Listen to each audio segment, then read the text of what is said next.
Hoy vamos a continuar con la charla de los Nicolaitas.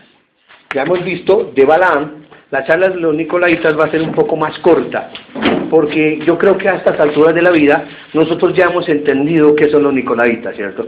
Son los jefes de Balaam y de Jezabel. Sin Nicolaitas no hay Balaam ni Jezabel. Por eso es que no puede haber un espíritu de Jezabel ni de Balaam acá, porque los que los contratan son los Balac, ¿sí ves? O tiene que haber un rey o un marido como el de Jezabel para que eso pueda suceder, pero volvemos a lo mismo, ataca, tiene que haber un gobierno. Entonces hoy vamos a mirar el asunto de los Nicolaitas. La lectura bíblica, que no acostumbro a hacer esto porque lo voy a mirar así, es Apocalipsis 2, 1 y 7, los Nicolaitas. Quiero decirles una cosa antes de que de pronto ustedes estos apuntes fueron sacados de un libro que se titula La Ortodoxia de la Iglesia, de Wasmané. Entonces esto es sacado de eso. Muchas de las cosas son sacadas de ahí. La iglesia en Éfeso, en su carácter profético, se refiere a la condición en la que se encontraba la iglesia durante su primera etapa después de los apóstoles. La era estrictamente apostólica se extendió hasta el año 96 después de Cristo. O sea, ¿con quién terminó? Con Juan, en la isla de Patmos. Después de dicha fecha, la era apostólica llegó a su fin. Y muchos errores comenzaron a infiltrarse en la iglesia. Puesto que el Apocalipsis es un libro profético, los nombres que utiliza para designar a la iglesia también son proféticos. Éfeso en griego significa deseable. La iglesia que continúa existiendo después de la iglesia apostólica seguía siendo deseable. Yo conozco tus obras y tu trabajo y perseverancia. Apocalipsis 2, 2. El posesivo que aquí se traduce, tus, denota un sujeto singular en el capítulo 2 como en el capítulo 3 de Apocalipsis. Entre todas las iglesias, 5 fueron reprendidas, 5 de ellas, eso ya lo estuvimos viendo en otras charlas. Una de ellas no fue reprendida, pero tampoco recibió elogio. Y solo una fue elogiada sin recibir reprensión alguna. Éfeso es una de las iglesias que fue reprendida. Sin embargo, el Señor primero habló al mensajero de Éfeso sobre la realidad espiritual de la iglesia. Primero le dijo su condición, cómo la veía él, y después sí le siguió diciendo lo que a continuación dice. Hay quienes piensan que el Señor, antes de reprender a alguien, se esfuerza por decir algo bueno acerca de esa persona. Hay algunos que piensan eso. Yo pienso lo mismo, para que aquella no se sienta tan mal al ser reprendida. Y cuando el Señor habla sobre esto, dice que cuando hay disciplina en la iglesia, que no sea tan larga para que el individuo no entre en un éxtasis de depresión y se aparte completamente. Dice, ojo, no se pasen a extremos. Y él, sabiendo eso, muy sabiamente lo hace con Éfeso, y no, primero le da, le ayuda y la motiva para después decirle, mire, esto es grave. Como si el Señor procurase actuar diplomáticamente, pero esto no es cierto en lo que respecta al Señor. Más bien el Señor hace notar la realidad espiritual manifestada en dicha iglesia, o sea, lo que era real. Lo que nosotros no vemos, esa realidad espiritual es la que deberíamos subrayar si estamos subrayando. Y esta existe, esa realidad, que es lo que estamos viendo acá, independientemente si yo entiendo o no. Esto es una realidad. ¿Sí ven? Yo entiendo que es por gracia y que es por fe, pero la realidad es otra. Pero así yo no entienda, así yo no tengo un concepto claro, teológico, definido, es verdad eso. Eso es lo que el Señor le está diciendo. El cual, y existe independientemente de la cual sea que se manifieste eternamente. Si bien a los hombres les parecía que los israelitas no valían mucho, eso fue lo que yo dije la semana pasada. Dios dijo por medio de Balaam que él no había notado iniquidad. Si se fijan lo que hablamos el domingo, el miércoles pasado. Dios dijo que no había notado iniquidad. Y uno dice, pero ¿cómo? Si nosotros sabemos que el pueblo de Israel eran peores que nosotros.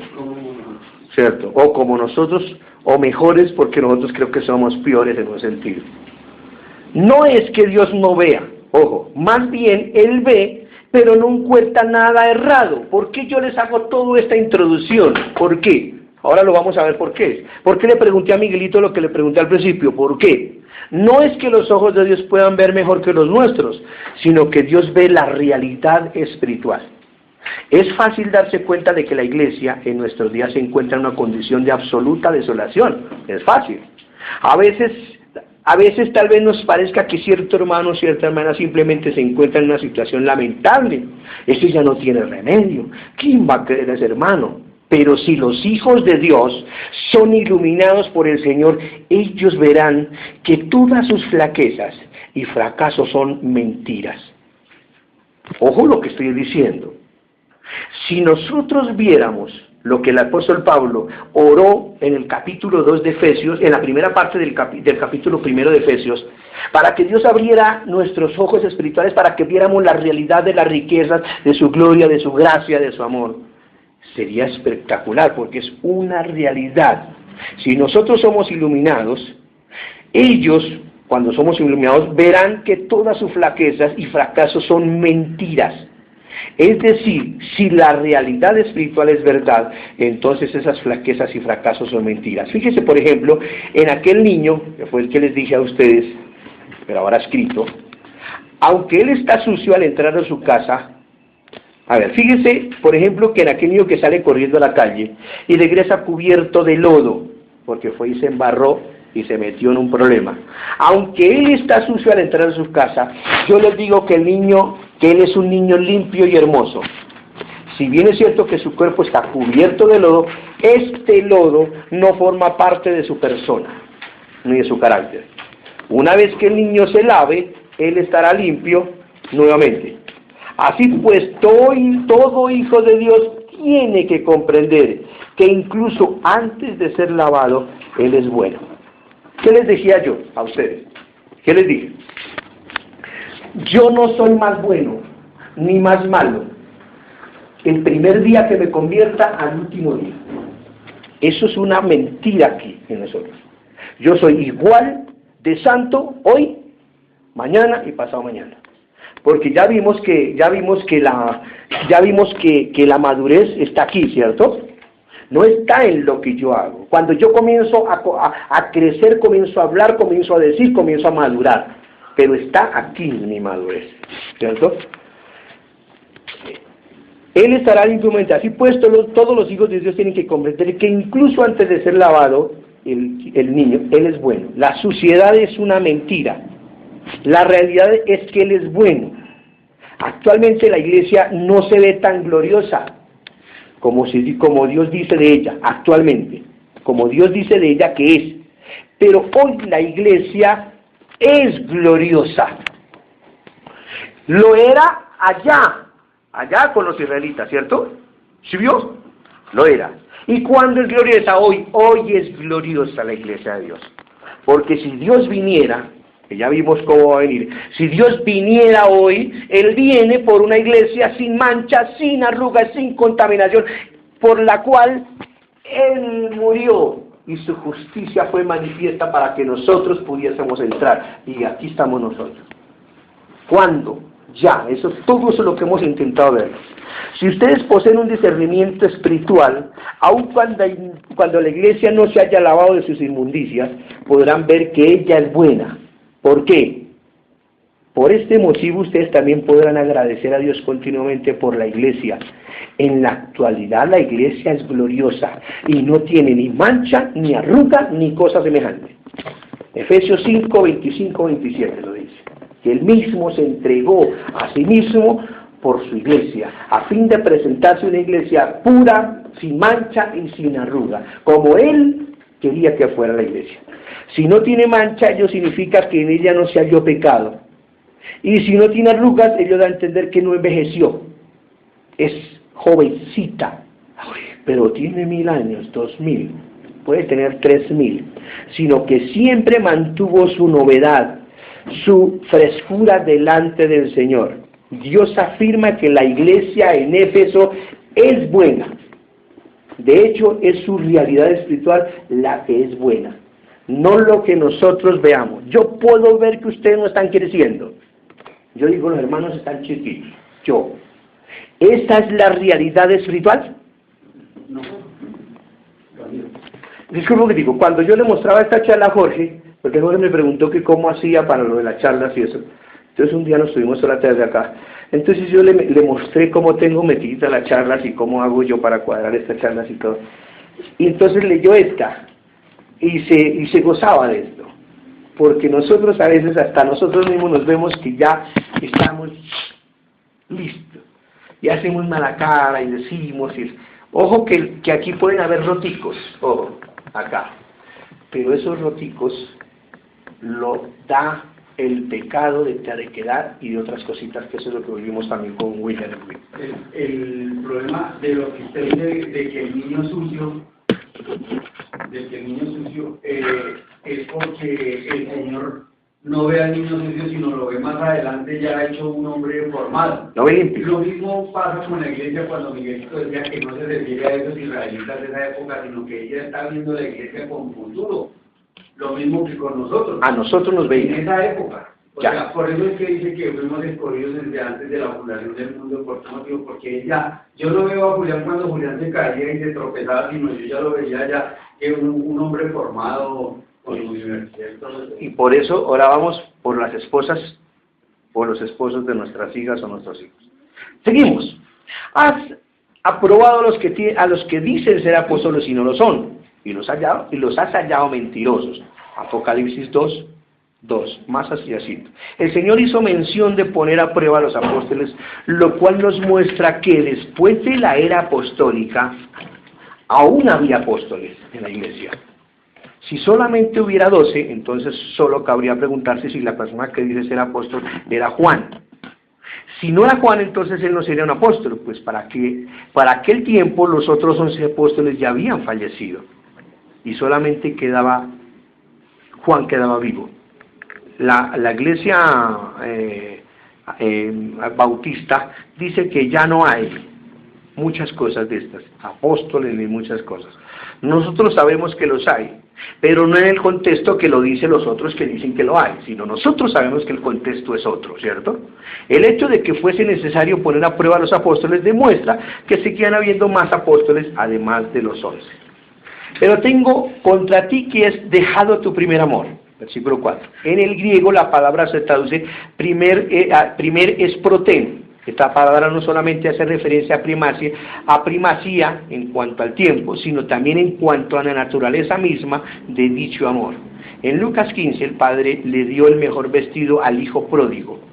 Allí la palabra griega se traduce el mejor. Es también proten.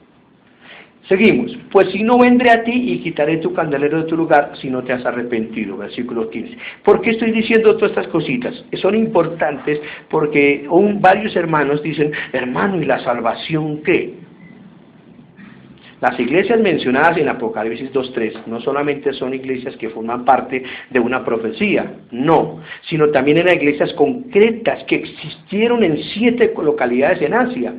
Debe llamarnos la atención el hecho de que según la historia, por más de 1000 años, no ha habido iglesia en Éfeso. Eso lo dice ahorita la historia. El candelero fue quitado, incluso su manifestación externa fue quitada. Ahora hay iglesia en Corintio, en Roma y en otros lugares, pero ninguna en Éfeso. ¿Por qué? Debido a que ella no se arrepintió, el candelero fue quitado de su lugar. Y Dios lo quitó literalmente, ¿cierto? Pero tienes esto, que aborrece las obras de los nicolaitas, las cuales yo también aborrezco, versículo 6. Los nicolaitas no son un grupo que pueda ser hallado en la historia de la iglesia. Puesto que Apocalipsis es un libro de profecía, tenemos que investigar el significado de la palabra nicolaita. Esta palabra en griego se compone de 2 vocablos. Nikao, que significa conquistar, o estar por encima de otros. Imagínense el nombre tan terrible de Nicolás. O laos, que significa la gente común. Eso significa laos. Los seglares o los laicos, significa. Así pues el vocablo nicolaita significa los que conquistan a la gente común. Mejor, por así decirlo, los que se dejan conquistar como tonticos por abejas, que diciendo que son pastores o líderes, sean la denominación que sea, utilizan este trampolín para poder tener a muchos hermanos bajo su cobertura y otras cosas, entre paréntesis, entre comillas. Los que están por encima de los laicos. Por ende, la designación nicolaita hace referencia a un grupo de personas que se estima superior al resto de los creyentes. El Señor está en un nivel superior. Los creyentes están por debajo de Él. Los nicolaitas están por debajo del Señor, pero están por encima del resto de los creyentes. El Señor aborrece tal comportamiento propio de los nicolaitas. Dicha conducta que consiste en poner por encima de los creyentes comunes y constituir una regla, una clase mediadora, es aborrecida por el Señor. Es algo abominable. Aún así, esto solamente era una manera de conducirse y no se había convertido en una enseñanza todavía en ese tiempo. En el Nuevo Testamento encontramos un principio fundamental. Todos los hijos de Dios son sacerdotes de Dios. ¿Sí ven lo que estamos hablando? ¿Cuándo? Ya. Por eso no esperemos que alguien comience la reunión. Si vamos a cantar, porque también tiene que quitársenos de nuestra mente el principio de reunión. Si hablamos, hablamos. Venimos a compartir el hecho de que estemos acá, sin que comencemos a cantar, sin que comencemos a hacer una cosa, ya estamos en reunión. Todo eso tiene que quitársenos de nosotros. Porque eso hace que haya una cierta situación de gente o alguien que hace determinada cosa. No tiene que ser así. Y desaparece el ámbito religioso. Y desaparecerá el ámbito religioso. O sea, si un día nos reunimos y no hacemos nada, y estuvimos juntos. Luego no es una delicia ver a Miguel. Ya lo aprendí en inglés. Porque con mis amiguitos, porque me tocó, porque con mi mufán y me tienen aquí. Dígale así, me dicen me dice, ¿con quién estaba? Con sus amiguitos, ¿cierto? Entonces ya lo puedo decir en... Ahorita no lo digo porque cuando estoy así en la ante me pasa como la guitarra, no puedo decirlo, pero ya lo repito constantemente solito. ¿Por qué? Porque es mi vida, ustedes. Si se fijan, ustedes me necesitan a mí y yo necesito de ustedes. No es por entrar a una reunión. No es por formar parte de un clan o de una, ¿cómo se le puede decir a eso? Una sociedad o inscribirnos a cierta parte. No, ustedes son mi familia, mis hermanos. Eso es fundamental, ¿cierto? El Señor aborrece tal comportamiento propio de los nicolaitas, dicha conducta que consiste en ponerse por encima de nosotros, y es aborrecida por el Señor, es algo abominable. Aún así esto solamente era una manera de conducirse, bueno, porque eso todavía no ha sido enseñanza. En el Nuevo Testamento encontramos un principio fundamental: todos los hijos de Dios son sacerdotes de Dios. En Éxodo 19, 5 y 6, Dios llamó al pueblo de Israel diciéndole: ahora pues, si dieres oído a mi voz. ¿Vamos a qué? Al original, a este original vamos a ir. Y guardaréis mi pacto, vosotros seréis mi especial tesoro, y sobre todos los pueblos, porque mía es toda la tierra, dice el Señor, y vosotros me seréis un reino de sacerdotes y una nación santa. En el principio, subrayemos, que es lo que estábamos viendo allá atrás, Dios había dispuesto que las naciones estuviesen formadas solo por sacerdotes. ¿Cuándo? En el principio. Pero poco después ocurrió el incidente en el que el pueblo adoró al becerro de oro. Así pues Moisés quebró las tablas de la ley y dijo: ¿quién está por Jehová? Júntese conmigo. Eso dice el Señor Moisés cuando llegó allá. Y matad cada uno a su hermano.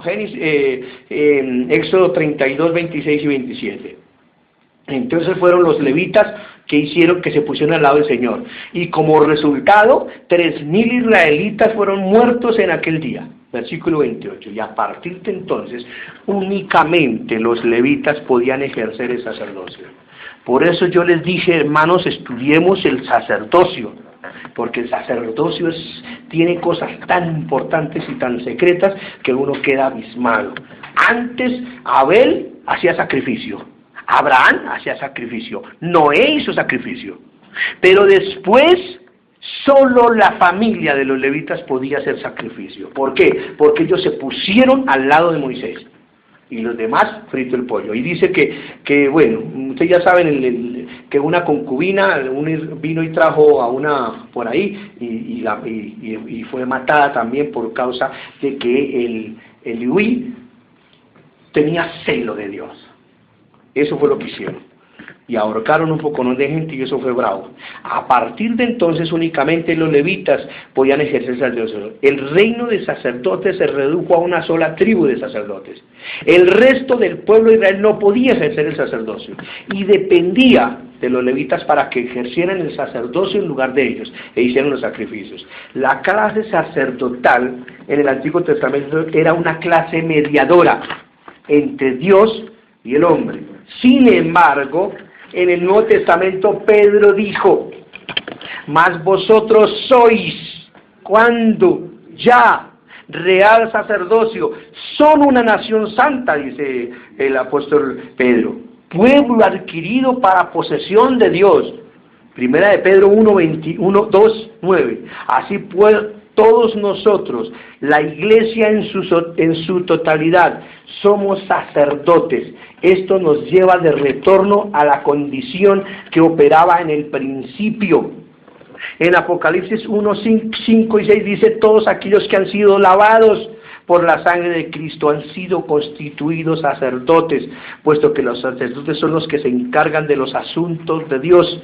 Esto quiere decir que los asuntos divinos han sido encomendados a todos los creyentes. Uy, pero hermano, a mí no me han dado la orden ¿de qué? Pues de comenzar la reunión, pues muy triste, mi hijito, porque entonces no está ejerciendo el sacerdocio.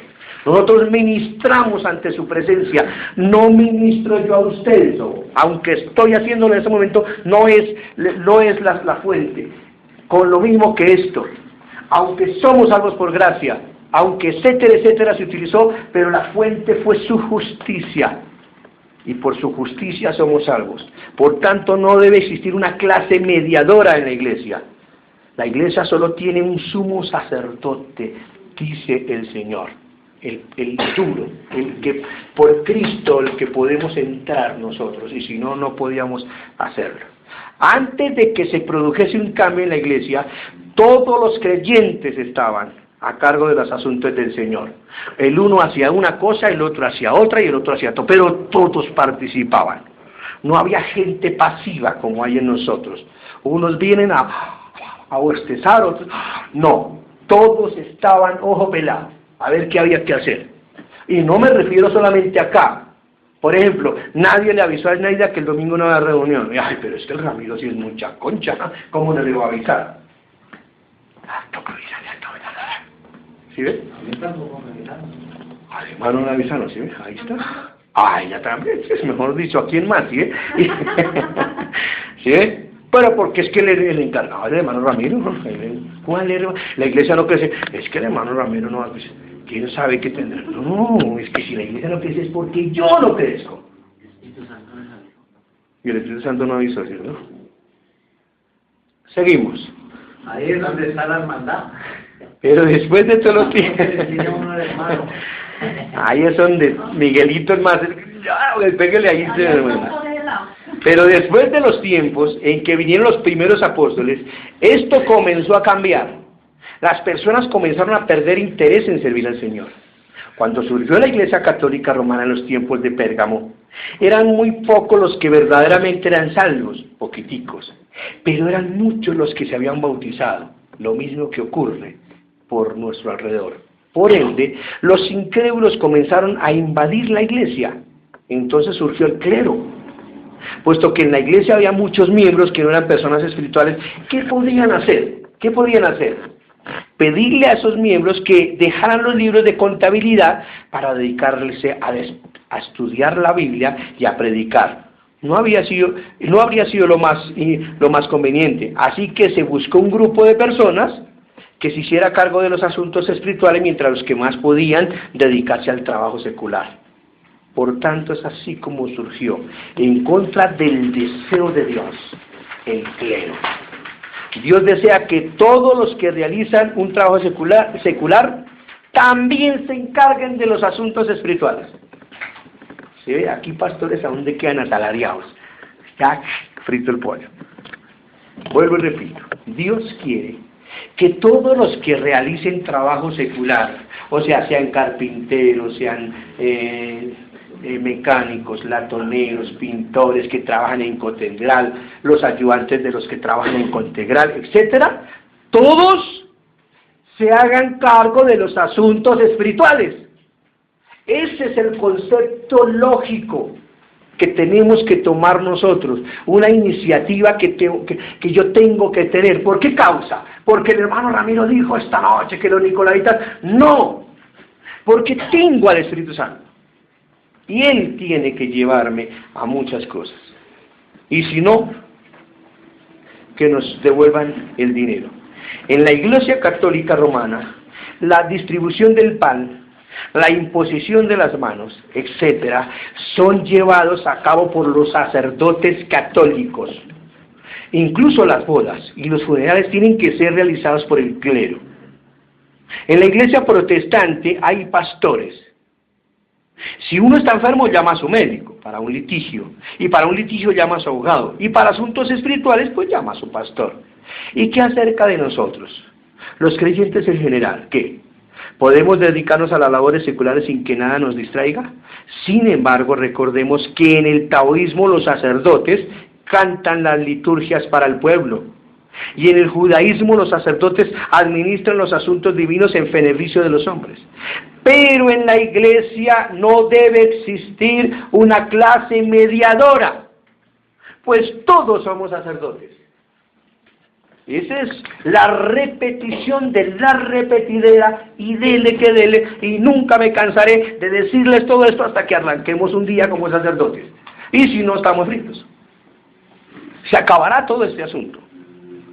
Pero no puede haber rebajas si yo tengo al Espíritu Santo. Por este motivo que en los últimos 20 años hemos estado clamando por el sacerdocio universal, los que quizás entienden el asunto. Abel podía ofrecer sacrificios al igual que no en el principio. El pueblo de Israel en su totalidad podía ofrecer sacrificios, pero después, debido a que el pueblo adoró el becerro de oro, a ellos no se le permitió sacrificios por sí mismos. Dios afirma que todos y cada uno de los creyentes puede acudir directa y personalmente a Dios. Y ustedes, a excepción del que día dije que oraran por mí, pero ¿qué tienen que orar por mí? No que Dios me bendiga y me haga y me no, y que me trate y que no, sino que Dios me dé claridad y me guarde de un espíritu de error. Eso fue. Yo no puedo orar por... Yo le decía hoy a William, si yo le veo un pecado a un hermano, alguna cosa, yo tengo que casi que, según lo que estamos viendo, enmudecer y quedarme callado. No. ¿Por qué? Porque el único que puede intervenir entre Dios y entre Él, aparte de nosotros no podemos, es Dios y Él. Casi que la salvación vendría a ser individual, increíblemente. Mírenlo de este señor. Nosotros ¿qué hicimos? Lo dejamos de lado. ¿Y Dios qué hizo? Dios no lo dejó de lado, lo botó a los viejitos. No lo votó. Le echó su cuadradita. ¿Y uno cómo sabe que el hombre está cuadradito? Porque adora a su Señor. Él está. Y le dice, Él es el duro, Él es el duro. No hay otro fuera de Él. Él es el soberano. Y yo estoy por su misericordia. Y no hay otro como Él. Y no importa que no me visitaron. Estuve con Él todo el tiempo. Tuvo un encuentro personal con Él ahí. ¿Sí ves? Y nosotros ya lo habíamos desechado. Por eso digo, esto no levanta ni tierra. No levanta ni tierra. Para el Señor nadie, ojo, deja de ser importante. Todos somos importantes. Por eso es que tenemos que nosotros pensar de otra forma de ver la vida. Tenemos que comenzar a tener otros conceptos. Voy a donde el Señor se complace en aquellos que rechazan la clase mediadora. Si usted ha sido lavado,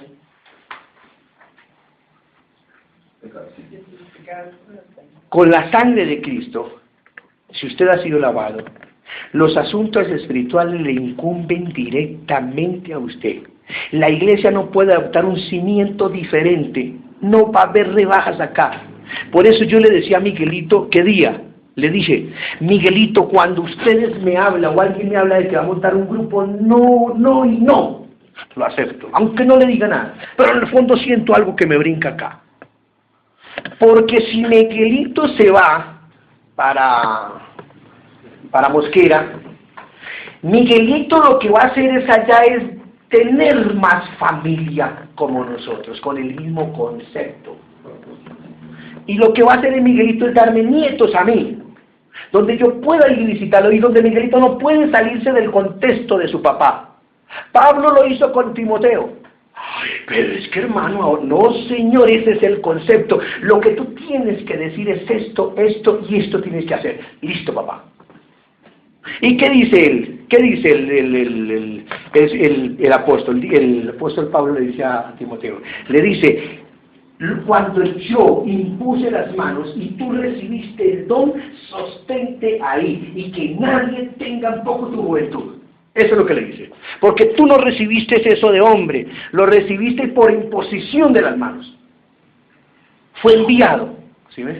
Y lo que tienes que hacer es esto, escribe y diles esto, y compórtate así, es así, y mira que las ancianas, y que los ancianos, y que los jóvenes, y que los niños, y que la familia, y todos se comporten de esta manera. Tú retén la sana doctrina, esfuérzate, eso era un papá a un hijo. Mi hijo, tú vas a afrontar cuando te vayas para Venezuela, o vas a estar solo, pero recuerda lo que yo te dije. Eso es lo que Pablo hacía con Timoteo, pero era de papá a hijo. No era de mi grupo, el grupo de fulano, no. Es como un eslabón más en la cadena, que sigue la cadena. Exactamente, sí. Actualmente existen 3 principios de categorías de iglesia en el mundo. Me emociono mucho. Y se me olvida respirar. Actualmente existen 3 principios, 3 principales categorías de iglesia en el mundo. Las iglesias que abarcan el ámbito mundial, como la Iglesia Católica Romana. Aquí me voy a meter en problemas. No quisiera que esto nunca saliera grabado a ninguna parte, sino que esto fuera para ustedes únicamente. Las iglesias que abarcan el ámbito nacional, que son como la Iglesia Anglicana, la Iglesia Luterana. Y las iglesias independientes, como la Iglesia Metodista, la Iglesia Presbiteriana, la Iglesia Bautista, la Iglesia Discípulos de Cristo, la Iglesia Pentecostal Unida, la Iglesia del Millón de Almas, la Iglesia de Asambleas de Dios. Actualmente existe eso, es que son esas. En la Iglesia Católica Romana encontramos el sistema sacerdotal católico. En la Iglesia Anglicana se halla el sistema clerical. Y en las iglesias independientes existe el sistema pastoral. Oh, yo soy el pastor. Y el pastor va a hablarles. Así pues, lo único que vemos en nuestro entorno es que una clase mediadora se hace cargo de los asuntos espirituales. Pero la iglesia que Dios desea establecer es una iglesia en la que Él pueda manifestar el evangelio completo. Esto que les estoy diciendo, sin la presencia de una clase mediadora. Si en ella existe cualquier cosa que no está en conformidad con el evangelio completo, entonces no es iglesia. Si aquí yo me las vengo a tirar de que yo soy el líder de ustedes, no existe iglesia acá. Cerremos esto y terminemos esto.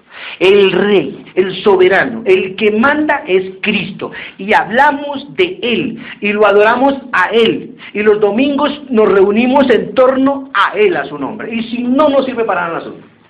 Es mejor cerrar este asunto e irnos para... Eso ahí, yo puedo decir, hermano, si aquí yo me fuera de acá, hermano, yo me voy para la iglesia bautista, porque es la mejor doctrina. Loco estoy, no he entendido esto. ¿Qué me pasa? ¿Con mi pintura, como decía Marcelo, o con mi tiner o qué? Tengo que hacer un lavado otra vez de cerebro, porque no es la iglesia de allí, no es nadie, es mi familia, mi comportamiento con Él, y Él me guía a toda verdad. Si no, no sirve el asunto. El que tiene oídos, oiga lo que el Espíritu dice a las iglesias. El Señor dice esto mismo a las 7 iglesias, lo cual indica que no solamente la iglesia de Éfeso debe atender estas palabras, sino también todas las otras iglesias. Al que venza, ya para terminar, y después de sudar un rato, le daré de comer del árbol de la vida, el cual está en el paraíso de Dios. El propósito original de Dios con respecto al hombre era que éste comiera del fruto del árbol de la vida. Ahora, Dios nos dice que no podemos acercarnos a Él directamente y actuar en conformidad con su propósito original. Así pues, la cuestión no gira en torno a saber que es el árbol de la vida, sino más bien deberíamos preguntarnos si estamos dispuestos a cumplir el propósito eterno original de Dios y comer del fruto del árbol de la vida en el huerto de Dios. Únicamente los vencedores pueden comer de este fruto. Todo aquel que retoma el propósito y la exigencia original de Dios es un vencedor. Amén.